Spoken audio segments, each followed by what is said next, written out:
الحمدللہ رب العالمین والصلاة والسلام علی سید المرسلین اما بعد فاعوذ باللہ من الشیطان الرجیم بسم اللہ الرحمن الرحیم اللہم صلی علی سیدنا و مولانا محمد معدن الجود والکرم وعلی آلہ وصحبہ وبارک وسلم۔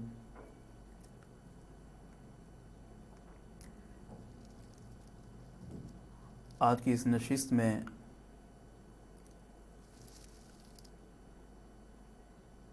ہم غسل سے متعلق سنیں گے کہ اگر نجاستوں کا اخراج بدن انسانی سے ہو تو ایسی صورت میں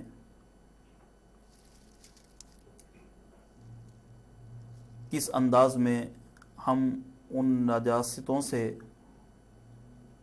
پاکی حاصل کر سکتے ہیں، ان نجاستوں سے چھٹکارا حاصل کر سکتے ہیں، نجات حاصل کر سکتے ہیں۔ یہ پہلے بھی بیان ہو چکا کہ اللہ تبارک و تعالیٰ نے اپنے بندوں کو خاص طور پر پاک رہنے کا حکم دیا، اور قرآن مجید کے الفاظ بالکل واضح ہیں کہ واضح الفاظ میں اللہ تبارک و تعالیٰ نے اپنے بندوں کو یہ حکم دیا کہ اگر تم پر جنب طاری ہو جائے، یعنی غسل لازم ہو جائے، وہ آزار لاحق ہو جائیں کہ جن آزار کی بنا پر انسان کا ظاہر بالکل پلید اور گندگی سے آلودہ ہو جاتا ہے، اگر ایسے آزار لازم آ جائیں تو ایسی صورت میں فَطَّہَرُوا، تو خوب پاک اور صاف ستھرے ہو جاؤ۔ تو اب ایک مسلمان کے لیے ان گندگی سے، ان نجاستوں سے پاک اور صاف ستھرا ہونا بہت زیادہ ضروری ہے۔ تو غسل کے حوالے سے حضرت عائشہ صدیقہ رضی اللہ تعالیٰ عنہ ام المؤمنین کی یہ روایت بہت زیادہ مشہور ہے کہ جس میں آپ نے ارشاد فرمایا کہ جب میرے سرتاج صاحب معراج صلی اللہ تعالیٰ علیہ وسلم غسل فرماتے تو آپ سب سے پہلے اپنے بالوں کو، سر کے بالوں کو، ان کی جڑوں تک گیلا کرتے اور پھر کلی کرتے اور پھر پورے بدن کو پر پانی بہایا کرتے تھے۔ تو حدیث کا مفہوم ہمیں اس جانب توجہ دلاتا ہے کہ غسل کا وہی انداز حقیقی ہے کہ جس انداز کو اللہ نے بیان فرمایا، جس انداز کو رسول کریم علیہ الصلوۃ والسلام نے اپنے کریکٹر اور کردار سے ہمارے سامنے رکھا۔ تو اگر جسم گندگی سے یا پلیدگی سے آلودہ ہو جائے تو اس کو کس طرح سے، اس جسم کو کس طرح سے پاک اور صاف کر سکتے ہیں؟ تو اس کے متعلق فقہائے کرام نے ارشاد فرمایا کہ غسل کرنے والے کے لیے، غسل سے پاکی حاصل کرنے کا ذہن رکھنے والے کے لیے سب سے پہلے تو اس بات کا جاننا ضروری ہے کہ وہ کون سا ایسا پانی ہے کہ جس سے پاکی حاصل کی جا سکتی ہے۔ تو پانی کی اقسام کو بیان کرتے ہوئے فقہائے کرام نے از روئے قرآن و سنت یہ ارشاد فرمایا کہ بارش کا پانی یا اسی طرح سے آسمان سے برف باری یا اولا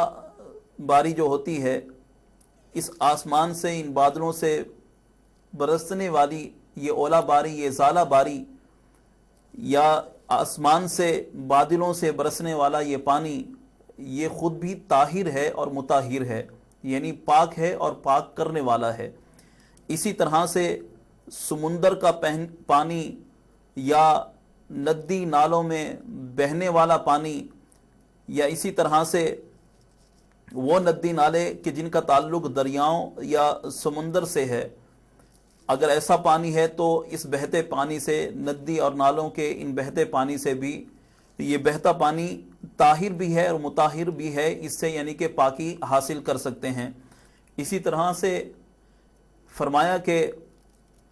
چشمے کا پانی یہ بھی ایسا ہے، یا دریا کا پانی، یہ ایسے پانی ہیں کہ جو طاہر بھی ہیں اور مطہر بھی ہیں، کہ ان سے طہارت حاصل کی جا سکتی ہے۔ فقہائے کرام نے پانی کی اقسام کو بیان کرتے ہوئے ارشاد فرمایا کہ اگر ایسے پانی سے کوئی شخص طہارت حاصل کرنا چاہتا ہے، یعنی وضو یا غسل حاصل کرنا چاہتا ہے، کہ وہ پانی کے جس کو پکایا گیا ہے اور کوئی چیز اس میں ملائی گئی ہے، تو ایسے پانی سے طہارت حاصل نہیں ہو سکتی۔ یعنی کہ جس طرح سالن بناتے ہوئے بہت ساری چیزوں کا استعمال کیا جاتا ہے پانی میں، تو اس پانی سے اس کا نام چینج ہو گیا، اب اس پانی سے جو ہے وہ وضو یا غسل نہیں کیا جا سکتا، پاکی حاصل نہیں کی جا سکتی۔ یا اسی طرح سے اگر پانی میں کوئی ایسی شے ملائی گئی ہے کہ جس سے مقصود پانی کی رطوبت کو یا پانی کا جو گہرا کلر ہے اس کو صاف کرنا ہے، یا پانی میں موجود جو جراثیم ہیں ان کا خاتمہ مقصود ہے، تو ایسے پانی سے وضو یا غسل کیا جا سکتا ہے۔ یہ پانی طاہر بھی ہے اور مطہر بھی ہے، یعنی پاک بھی ہے اور پاک کرنے والا بھی ہے۔ اسی طرح سے جیسا ہم نے پہلے یہ عرض کی کہ دریا یا سمندر سے رسنے والی وہ نہر کے جو جاری ہو، ایسا نہر کا جاری پانی جو ہے اس سے وضو کیا جا سکتا ہے۔ اب اس جاری کی لمٹ کو بیان کرتے ہوئے فقہائے کرام نے فرمایا کہ ندی اور نالے کا وہ پانی جو دریا سے ندی نکلی ہے یا سمندر سے نکلی ہے، یا وہ نالا کہ جس کا تعلق دریا یا سمندر سے ہے، اب پانی اس قدر جاری ہے کہ اگر اس میں تنکا ڈال دیا جائے تو وہ اپنے ساتھ تنکے کو بہا لے جائے، ایسا پانی جو ہے اس سے وضو اور غسل جائز ہوگا، طہارت اس سے حاصل کر سکتے ہیں، پاکی حاصل کر سکتے ہیں۔ یا اسی طرح وہ گڑھا یا حوض یا ٹینک یا تالاب کے جس کی لمبائی یا چوڑائی 100 ہاتھ تک ہو، اب اگر ایسا کوئی گڑھا ہے یا حوض ہے یا تالاب ہے کہ جس کی لمبائی اور چوڑائی 100 ہاتھ تک ہے، تو یہ اس میں موجود جو پانی ہے وہ دریا کے یا نالے کے بہتے پانی کے حکم میں آئے گا۔ ایسے گڑھے سے یا ایسے تالاب سے حاصل ہونے والا پانی جو ہے اس سے بھی وضو اور غسل جو ہے وہ جائز ہے۔ اب اسی طرح سے پانی کے 3 اوصاف بیان کیے گئے ہیں، رنگ، بو اور ذائقہ، کہ پانی وہی طاہر ہے کہ جس کا رنگ، جس کی بو اور جس کا ذائقہ وہ عمومی پانی سے الگ نہ ہو۔ پانی کا جو اصل ذائقہ ہے، پانی کی جو اصل حیت ہے، اس کی جو پانی کی اصل جو خوشبو ہے، اس کا برقرار ہونا بہت زیادہ ضروری ہے۔ اس کو یوں سمجھ سکتے ہیں کہ ابھی ہم نے سنا کہ وہ حوض کہ جس کی لمبائی یا چوڑائی 100 ہاتھ تک ہو، ایسا اس کو فقہی اصطلاح میں دہ دردہ کہتے ہیں۔ اب یہ وہ پانی ہے کہ جس سے ہم پاکی حاصل کر سکتے ہیں۔ اب ایسے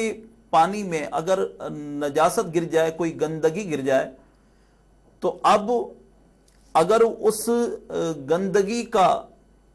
ظہور اس کی بو کے طور پر یا ذائقے کے طور پر یا اسی طرح سے رنگ کے طور پر کہ اس نجاست کی وجہ سے اس پانی کا رنگ متغیر ہو گیا، چینج ہو گیا، یا پھر اس پانی کا جو ہے وہ ذائقہ اس نجاست کی وجہ سے، گندگی کی وجہ سے تبدیل ہو گیا، یا اسی طرح سے اس پانی کی بو جو ہے وہ اس نجاست کی وجہ سے تبدیل ہو گئی، اس کے کلر کا تغیر میں آ جانا یا اس کی بو کا تغیر میں آ جانا یعنی تبدیل ہو جانا یا اس کے ذائقے کا تبدیل ہو جانا، یہ اس بات کی جانب علامت ہے کہ یہ پانی جو ہے وہ طہارت کے قابل نہیں ہے۔ فقہائے کرام اس میں یہ بھی ارشاد فرماتے ہیں کہ اگر ان تین اوصاف میں سے کوئی دو وصف اگر پانی کے چینج ہو گئے تو ایسا پانی نہ تو طاہر ہے اور نہ ہی مطہر ہے، یعنی نہ وہ پاک ہے اور نہ پاک کرنے والا ہے۔ تو یہ پانی کی وہ اقسام ہم نے بیان کی کہ جس کے ذریعے ہم طہارت جو ہے وہ حاصل کر سکتے ہیں، یعنی وضو کر سکتے ہیں یا غسل کر سکتے ہیں۔ اسی طرح سے اگر ہم وضو کر رہے ہیں، کسی بالٹی میں یا کسی برتن میں پانی رکھا ہوا ہے، اب ہم غسل کر رہے ہیں یا وضو کر رہے ہیں، وضو کا یا غسل کا پانی یا نجاست کا کوئی قطرہ جو ہے اس ٹب میں یا اس برتن میں کہ جس میں وضو کا پانی یا غسل کا پانی موجود ہے اس میں گر جاتا ہے، تو ایسی صورت میں وہ پانی طاہر تو ہوگا اور مطہر نہیں ہوگا، یعنی کہ اس وہ پانی کے جس سے ہمارے اعضائے وضو سے اگر کوئی قطرات اس پانی میں گر جاتے ہیں جو پانی برتن میں موجود ہے، تو وہ اس پانی سے ہم دوبارہ وضو نہیں کر سکتے۔ یا اسی طرح سے غسل کر رہے تھے کہ بدن سے بہنے والے پانی سے کچھ چھینٹے اس برتن میں چلے گئے کہ جس پانی سے ہم غسل کر رہے تھے، ایسا پانی جو ہے وہ طاہر تو رہے گا ہمارے لیے، یہ مطہر نہیں رہے گا، یعنی اس سے ہم دوبارہ پاکی حاصل نہیں کر سکتے۔ اور اگر اس میں نجاست کا کوئی چھینٹا یا نجاست چلی گئی تو اس کے احکام الگ ہو جائیں گے۔ تو اب یہ وہ تمام اقسام ہیں پانی کی کہ جن سے ہم طہارت حاصل کر سکتے ہیں، غسل کر سکتے ہیں اور وضو کر سکتے ہیں۔ تو اب ہم اپنے اصل منشا کی جانب آتے ہیں کہ ہم نے اس نشست میں غسل کے حوالے سے سننا تھا کہ غسل کس طرح سے کیا جائے۔ تو غسل کے حوالے سے فقہائے کرام ارشاد فرماتے ہیں کہ جب یہ یقین ہو گیا کہ یہ پانی طاہر بھی ہے مطہر بھی ہے یعنی پاک بھی ہے اور اس سے پاکی بھی حاصل کی جا سکتی ہے، اب یقینی ایسے پانی سے ہم پاکی حاصل کر سکتے ہیں، اپنے اعضائے بدن کو یا ہمارا لباس جو گندگی کی جانب ہوا اس کو اس گندگی سے اس پانی کے ذریعے جو ہے وہ پاک اور صاف کر سکتے ہیں۔ تو غسل سے متعلق فقہائے کرام نے فرمایا کہ عمومی طور پر غسل کی 4 اقسام ہیں کہ غسل فرض بھی ہوتا ہے، غسل مختلف اوقات میں واجب بھی ہوتا ہے، اور اسی طرح غسل مختلف اوقات میں سنت بھی ہوتا ہے اور مستحب بھی۔ تو غسل فرض سے متعلق فقہائے کرام نے ارشاد فرمایا کہ غسل فرض کہ جب گندگی کا اخراج انسانی بدن سے ہو تو ایسی صورت میں غسل کرنا جو ہے وہ فرض ہو جاتا ہے۔ یا اسی طرح سے عورتوں کا حیض و نفاس سے کہ جب اختتام پر پہنچنا ہے تو جیسے ہی حیض سے یا نفاس سے فارغ ہوں گی تو ایسی صورت میں غسل کرنا فرض ہو جائے گا۔ اور اسی طرح غسل واجب سے متعلق علماء کرام فرماتے ہیں کہ زندوں کا مردے کو غسل دینا واجب ہے، اور اسی طرح اگر کل بدن پر نجاست لگ جائے تو اب اس صورت میں غسل کرنا کہ اب نجاست کا اخراج انسانی بدن سے نہیں ہوا بلکہ بدن پر نجاست لگ گئی اور اس کا پھیلاؤ پورے جسم پر محیط ہو گیا، اس کا پھیلاؤ پورے جسم کو اپنے احاطہ میں لیے ہوئے ہے، یعنی پورا جسم ہی اس سے آلودہ ہو چکا ہے، ایسی صورت میں غسل کرنا واجب ہوگا۔ اور اسی طرح جمعہ کے موقع پر یا عیدین کے مواقعوں پر یا حج و عمرہ کا احرام باندھنے سے پہلے، یہ وہ مواقع ہیں کہ جن موقعوں پر غسل کرنا جو ہے وہ سنت ہے۔ اور غسل مستحب کے بارے میں فقہائے کرام ارشاد فرماتے ہیں کہ اگر کسی کو پاگل پنے کا دورہ پڑتا ہو یا کسی پر غشی کا دورہ پڑتا ہو، بے ہوشی کا دورہ پڑتا ہو، یا اسی طرح سے کوئی نشے کا عادی ہے، نشے کی اس حالت سے یہ باہر آیا، یا اسی طرح سے اسلامی تہوار میں ذی الحجہ کی 9 تاریخ ہے کہ جو وقوف عرفہ کا دن ہے، یا اسی طرح سے اسلامی تواریخ میں 15 شعبان المعظم جس کو ہم شب براءت کے نام سے موسوم کرتے ہیں، یا اسی طرح اگر کوئی حاجی طواف زیارت کے لیے چلا ہے، یا کوئی زمینی اور آسمانی آفات نے آن گھیرا تھا، اس سے جب افاقہ ملا، چھٹکارا ملا، نجات ملی، تو ان تمام صورتوں میں کہ بے ہوشی کے دورے سے فراغت کے بعد، یا پھر اسی طرح سے نشہ کیا تھا، نشے کی حالت سے جب فارغ ہوئے، یا اسی طرح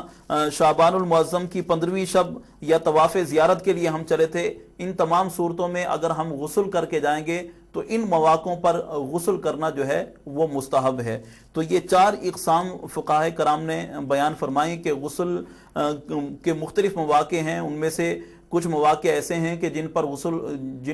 مواقعوں پر، جن موقعوں پر غسل کرنا جو ہے وہ فرض ہوتا ہے، اور کچھ مواقع ایسے ہیں کہ جن میں غسل کرنا واجب ہے، کچھ مواقع ایسے ہیں کہ جن میں غسل کرنا سنت ہے۔ ان تمام مواقعوں کو